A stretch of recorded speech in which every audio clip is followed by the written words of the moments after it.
Hello and welcome to the Man You're Made to Be, the podcast. My name's Charles Merritt and I once met Josh Gad. You know, Josh Gad, the voice of Olaf from Frozen. Josh Gad, he's famous. I'm joined by my co-host, Martin Saunders, who once stood next to Dwayne "The Rock" Johnson at the urinals. Martin, could you smell what The Rock was cooking? I spent way too long in that one.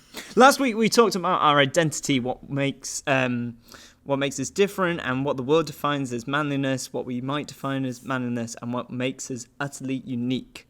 For example, I'm the only 23-year-old male who saw Frozen 2 at the cinemas 3 times.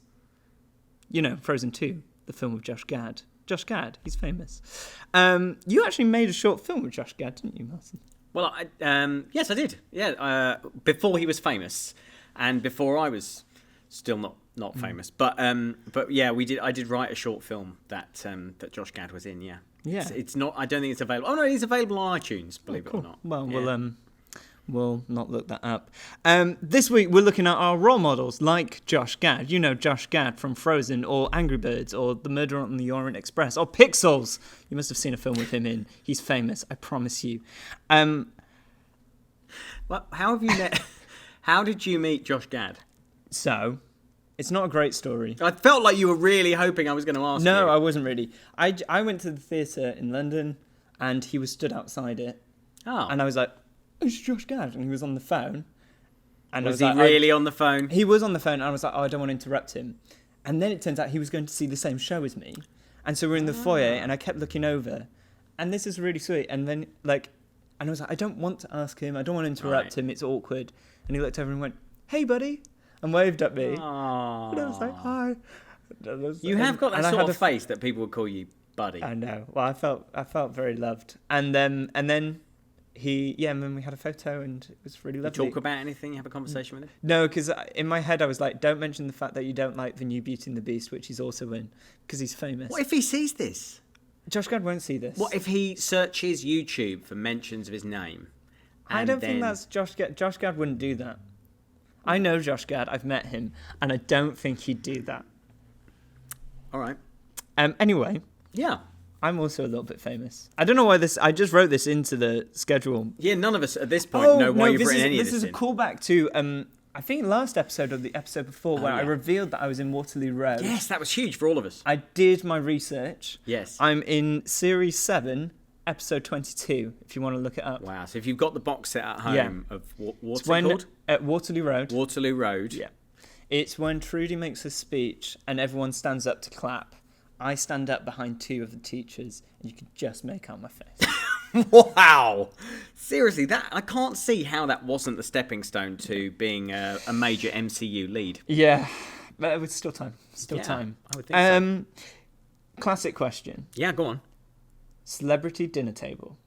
You are hosting a dinner party because you're middle-aged, and you have the opportunity to have 3 celebrities, all living. We're not going for the dead celebrities. Well, you don't want to invite dead people. It's just to awkward, dinner. you know. That's in real life. Yeah, in real life. Okay. Yeah, so real life, living celebrities. Who would you invite, and why? This is a question that I feel like I've often given some thought to, and yet I always feel like I'm missing someone really substantial and obvious. So I'm going to tell you who my current 3 would be. I feel like under immense pressure to come up with like a great diverse panel of people at this point, but they are 3 white guys. I'm just going to tell you that right now. It's disappointing. I'm really sorry, but they are the people that I think of first when I think of people I'd quite like to meet. Cool. Okay, and I'm not going to lie. I'm not going to pretend that I'd really like to meet Oprah, just in order to make myself look good. Mm-hmm. Okay, so bit controversial. Number 1, Hugh Grant. Okay. I love Hugh Grant. I have just a massive soft spot for Hugh Grant. He is great in Paddington 2. I think he's great in everything. No, Paddington I mean, he 2 doesn't really act. Apart from the last couple of things he's done, he doesn't really act. Like he's more of a he plays himself kind of guy, like Ricky Gervais, some other guys like that. But what I love about him is he tries really hard in the public eye to make out that he's not a great guy. And everyone who meets him says the annoying thing is he's actually really nice, he's really charming. And I have this sort of sense that, despite his attempts to try and tell us otherwise, actually he is like some of his characters, a bit bumbling and a bit lovely. And, be charming at dinner. He'd help serve the potatoes. That's number one. Wow, that was number one. That was quite a lengthy... Sorry, did you want a quicker answer? That was like a loving...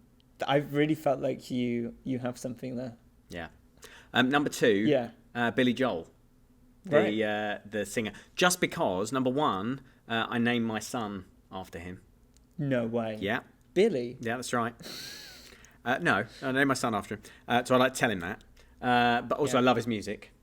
And maybe if we had like a piano in the corner of the imaginary dinner party room, he could play Piano Man or, an a cappella version of Uptown Girl. Yeah, and if actually that wouldn't be a cappella. If the cooking goes wrong, you can be like, oh, he didn't start the fire. It was me. Wow, that's a good joke. You. And requires some knowledge of Billy Joel's 1980s back catalogue. Yep. Thirdly, very new entry, I would invite Joe Wicks, the body coach. Because I've just started to get into Joe Wicks. Have you? I started to do those 15-minute HIIT workouts at home, convincing myself that somehow it is transforming my body into the shape of his body. If you've seen the body coach, Joe Wicks. He shouts a lot. Is that right? He does shout a lot.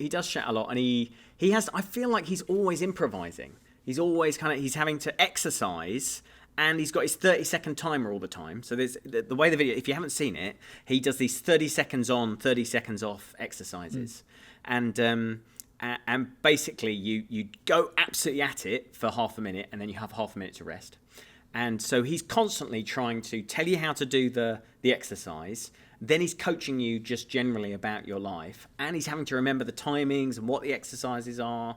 And I think he's really clever. Yeah. And he does cooking as well. Doesn't he? Yeah. I haven't had any of it. I haven't had his some cooking. stuff of his. Oh, nice. Nice. So I'm sorry they're all guys, no, but those are my those are my three. Do you want to even it up? Yeah. By inviting 3 Disney princesses. Yeah, that's exactly what mine were. No, and I thought about this. Mine's 2 white guys and 1 not. So great. We'll see where this goes. Just a little bit more diverse than yours. Okay, great. So Chris Pratt. Yes. Just think he's really funny. And we'd get on a lot. What if he wasn't, though? My worry about Chris Pratt has always been, what if he's not a nice guy in real life? What if it's all an act? Yeah, maybe it is, but I'll find that out at the dinner party. You would. You have to have dinner. Great. Serve him something contentious and see how he reacts. Yeah.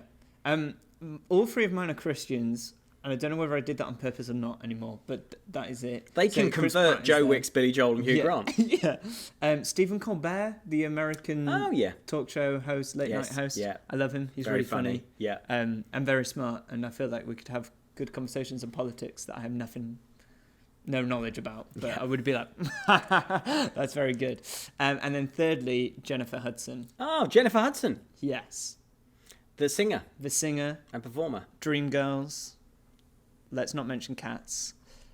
She's going to be playing Aretha Franklin. Oh. In an upcoming film. Would you get her and Billy Joel to do a duet on something? I don't think you need Billy Joel there if you've got Jennifer Hudson. Her voice is so good. Well, he can just play the piano. Yeah, maybe. He could play the piano, she could sing, and I would put her next to me so that when she sang, it was like... If you've never checked out Billy Joel's music, don't. You'll almost certainly hate it. But if you haven't checked out Jennifer Hudson's music... No, she's probably more contemporary. Spotlight, that's a great song. I would think. Cool, let's move on. Enjoyed that. Thank you, good. Well, I'm glad that I prepared something there. Don't always. So, we're looking at role models. Yes. Let's ask the obvious question straight off, after the dinner party.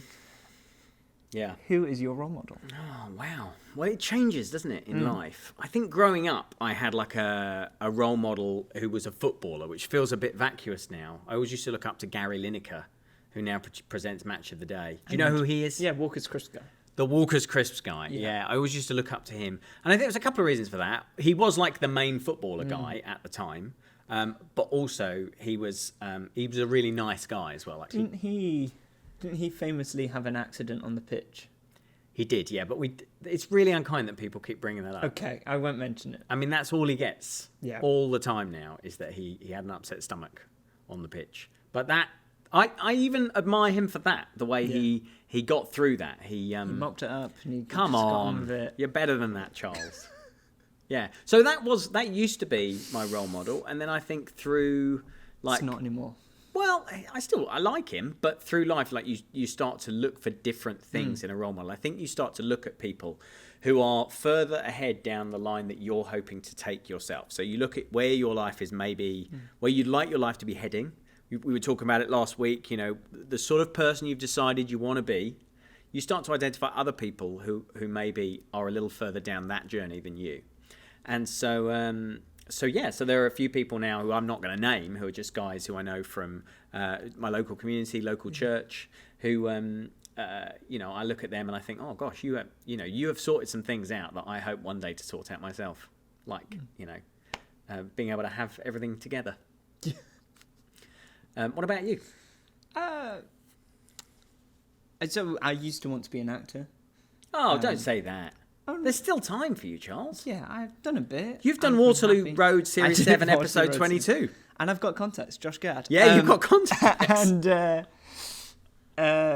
but so I suppose you were right. Like when you change your life, or what, depending on what stage you were. So like David Tennant for me was like a huge role model. Yeah, I actually met him too. What? Why didn't you lead with that? Well, what happened was I was walking down the road. This was in York, where I used to live. Yeah, and I just heard a voice and I was like, I know that voice, like it's really familiar. I turned to like my left, and it was him, like in a baseball cap, like sunglasses. Wow. Like, was he also on a fake phone call? And he was on a phone call. Right. I think celebrities just do this. I think celebrities walk around and pretending to be on the phone. Like he was my utter like number one celebrity person that I wanted to meet. Yeah. And so I just walked along next to him, like kind of next to him, but not quite. Yeah. So waiting for an opportune moment to go, hey, like, can I just say hello? Did you, for a moment, when you were walking along next to him, did you imagine yourself to be his companion? No, but I wish I had. And then he ducked into Waterstones, and I took that as a very firm, I know that you're following me. I want to get away from you. Yeah. So that's why I panicked when I saw Josh Gad on the phone, because I was like, let's hope this doesn't happen again. Yeah, you see. But Josh Gad didn't disappoint. Wow. What was I talking about? You were role saying models. what you were... So, role models, yeah, I think I absolutely agree with you. Like, people, it's less about celebrities now, actually, in terms of role models for me. It's about people in my life who I look up to and who do great stuff. That I'm like, oh, wow, I want to be a part of that, or I want to learn from you, and yeah. So we've talked about like who, and I suppose maybe we've already asked this question, but what qualities do you look for in someone to be a role model? Yeah, that's good. Oh, good, thanks. I've asked one good question. No, that's a good question. So I think again, it comes back to identifying, because a role model is essentially somebody who embodies the sort of characteristics that you yourself aspire to, right? So if you want to be more courageous, then your role model would probably be someone who has demonstrated courage, for example. So I guess what you're looking for in someone will completely depend on what it is that you want in yourself. But I think there's a couple of things. So there's one way of looking at the world, which is we decide what sort of person we want to be. And then there's another perspective, which is that actually there is a good way of being. There is a right way to live our lives. There is a difference between right and wrong, essentially, and there are some good attributes that we should aspire to, and some bad attributes that we shouldn't aspire to. So if you take the first sort of course, if you take the first example, you might be someone who just wants to make as much money as you possibly can. And therefore, you are going to look as a role model, as a mentor, to somebody who just does that. Like, whatever the cost, doesn't matter what the sort of human cost of it is, they just make money and, they trample on everyone to get there. It doesn't matter that that person's not particularly morally good person. The fact is they're your role model because that's where you want to get to. But I think, and you think, and that's kind of what the book is about. I think it's actually a good way of living, and a way of living that we should aspire to. And if we do that, actually life is better. We get to experience life in the fullest version that it's available to us. And so I think what I look for in a role model is going to be somebody who has those characteristics. And so, unsurprisingly, where we end up with that is Jesus. Jesus. Jesus. I don't know why I did that. I didn't need to do that. But I enjoyed that you did it. Good. It was like, do you know what that was? That was your children's ministry reflex kicking in, because Charles is a children's worker. Yeah. So that was, you just immediately, you thought, I'll spell it and I'll try and turn it into a song. Yes. I'm surprised you didn't bring a puppet out. So, that was my next question, which is why, and I think maybe you've already answered that, but let's go into more detail. Why do you think Jesus is the ultimate role model? Whether or not you believe he was who he said he was. Yeah. Like, can you, even if you don't believe in Jesus, can he still be a good role model to you? I'm asking a lot of questions. Yeah, no, it's good. And I'd be interested to know what you think as well. Yeah. Yes, I think that's a good distinction, actually. The book tries as much as possible to say, even if you don't believe Jesus was the Son of God, come with us on this journey to see why the example of Jesus as a role model is kind of the best template for your life as a man.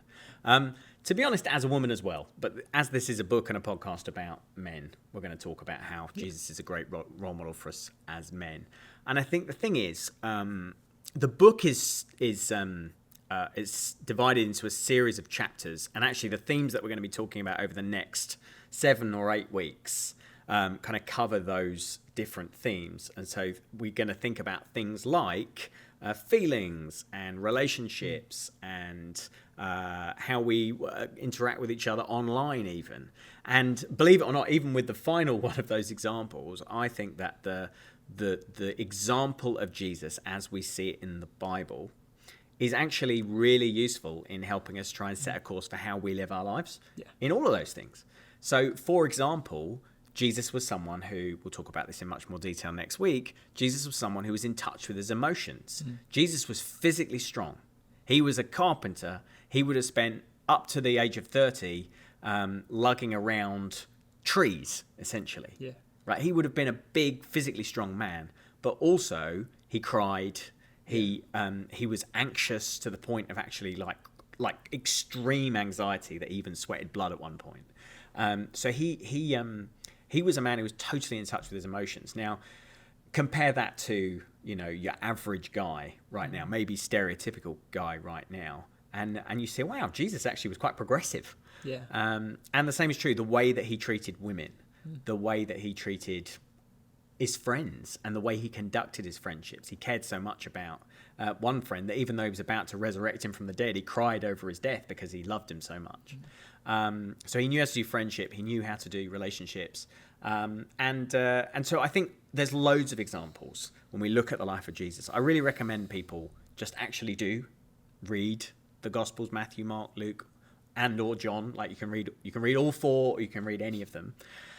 And you get an amazing picture of this guy who you read it, and I just think the overwhelming feeling, like the most basic thing is just read this book, and you just think this guy is really cool. Like just on a really basic level, you just want to spend more time with him in the book, because every time he speaks, every time he does something, you just think, I wish I was like that. I wish I could live my life like that. I wish I could be more like this guy. And actually, the Christian faith is all about us, to some extent, being in a friendship with Jesus where we actually become more and more like him by being his friend.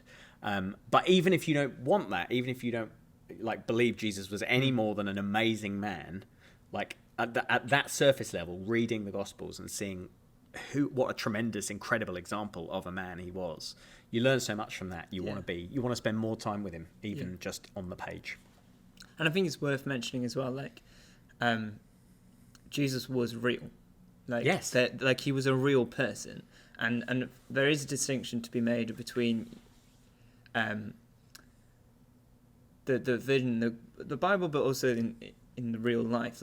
And the decision is not, is Jesus real? Is Jesus who he said he was? And there's actually more historical evidence to prove that Jesus is real and was living and was on this earth than, is it Julius Caesar? Way more than there was Julius Caesar. And Julius Caesar is taken as historical fact. Yeah. So it's factual that Jesus was around and he did these things. And you won't find many kind of atheists No. who say Jesus didn't exist. You know, they will all agree he's a historical man who existed.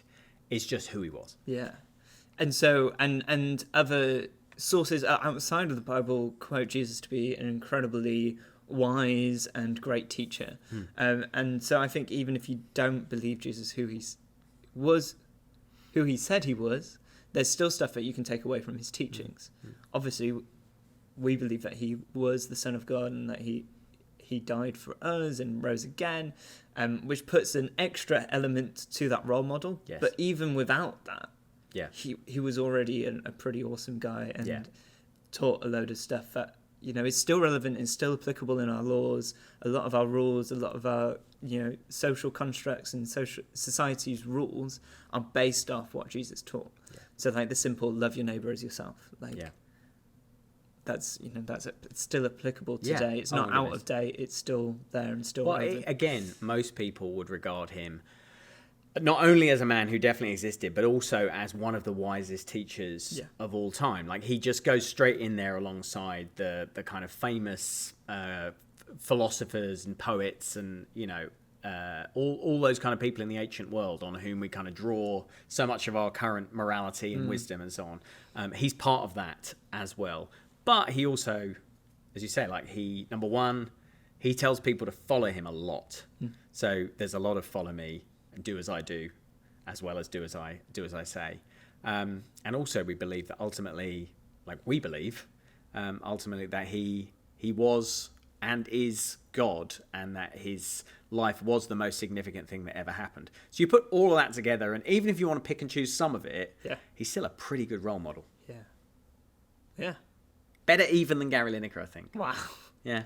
I've sort of come around to that. Jesus. Gary Lineker. Well, Josh Gad. I feel like, wouldn't it be amazing if somehow Josh Gad sees this? Josh Gad saw this, I'd be very excited. I'm not going to lie. No, I was going to tell another story about Josh Gad, but I feel like we might have just talked about Josh Gad. You think you've over-egged it? Just slightly. He's a great guy, by the way. He is lovely. Great. Is there anything else you want to add on to this? I feel like we've kind of talked about role models. I think maybe the only thing that I can think of adding is choose your role models wisely. Yeah. So obviously we've given you Jesus as a really good role model to follow, and for some of you that will be the person that you follow, and for some of you you'll follow other people. Just be wise of who you're following, and I don't know how to put this. It's difficult because, so for us, Jesus was perfect. Like he did nothing wrong. Like he was the perfect human, and because he was the Son of God. Whereas a lot of the role models that we have, like David Tennant, even Josh Gad, aren't necessarily great 100% of the time. They're Imagine not if he perfect. watches it now. I know. Sorry, Josh Gad. And so it's very important that you choose to follow people wisely. Yeah. Like, in terms of your role models, but also not expecting the world of them. Yeah. At the same time. Well, when we build people up as role models, they always inevitably let us down. I think that's the amazing thing about Jesus as a role model, is obviously he doesn't. Yeah. But if you are choosing someone who is alive and not a deity, then they're always going to let you down, even if it's, you know, a member of your family, even if it's like the coolest, you know, best person, great celebrity, great sports star, like whoever it is that you choose to sort of try to aspire to be a bit like, they will never live up to the expectations you have, because the expectations you have for them are essentially that they're the perfection that you're aiming for, and they can't be that. They can't be that. That's not fair. We project that onto them because they're what we're running towards. So that's, again, a good argument for following Jesus, isn't it? And another point to further add on to this conversation, I suppose as well, think about yourselves as role models too. So follow the example of Jesus, follow the example of Jesus, and try and do what he says, follow what he says, and be aware that if you do choose to follow Jesus, if you do choose to become a Christian, if that's the life that you're living, people are going to look up to you as role models. They're going to look to you to see what Jesus was like, who that person is. So therefore, again, make wise decisions on yourself, but don't be too harsh on yourself if If you're not perfect. If you're not perfect. Yeah. Yeah. Tell the people who choose you as a role model that ultimately you are only a stepping stone between them and the real role model. Yeah. Great. Well, look, that's probably enough for today, isn't it? That was chapter 3. That was just chapter 3. We've done 3 now. Of The Man You Made to Be. It's available at bookstores and Amazon. I don't know why I just always go straight to Amazon. There's probably Do you work for them? I don't. I have a Prime account. I'm hoping they'll just give me like a free Prime account. That's the sort of thing they do for mentioning things. Yeah, I think they do. They've got enough money to do it. So buy the book, follow the book along. We will be back next week. If you want to follow us on social media, it is TMYMTB Podcast. That's really snappy. It is really snappy. Yeah. And you can email us at tmymtbpodcast@gmail.com. You might want to check that several times. Yeah. You typed in the right email Basically, address it's the first letters of the book. We'd love to see what you get up to. We might post some like Instagram exclusive stuff. Oh. Let's do that. I don't know about like that. Little videos. I don't know. Maybe we'll do a Joe Wicks 30-second challenge. Wow. Yeah, who knows? Well, thank you so much for watching. It's been a pleasure. We'll see you next week. And until then, watch more Josh Gad movies because he is famous. Let it go. No, that's he didn't play Elsa. He played Olaf.